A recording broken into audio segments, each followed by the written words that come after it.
We are finishing up our production for the enzyme that will be used for the installation, and I'm producing for the Moody Center of the Arts. Breathe is an exhibition about climate change and social justice. The exhibition originated at the Hammer Museum in Los Angeles. Several of the pieces were changed or modified for Houston. We were able to commission a new piece by the artist Xin Liu.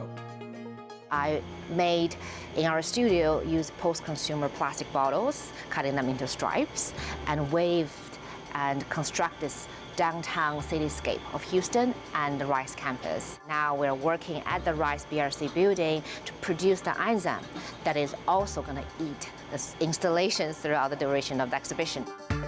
In this case, we're using a bacteria to produce the enzyme. We are using an enzyme that's specifically a hydrolase. So what that means is that it breaks bonds. This enzyme is active on PET plastic. So #1 plastic, what you would find in plastic water bottles, food packaging, several other materials. We're essentially deploying little biological machines to do this chewing process for the plastic.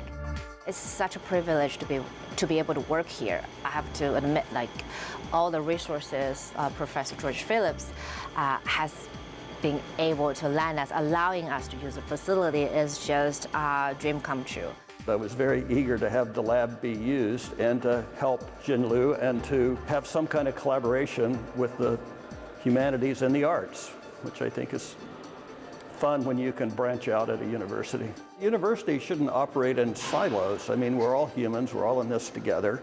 And I think when we share ideas and technologies, the whole becomes more than the sum of the parts.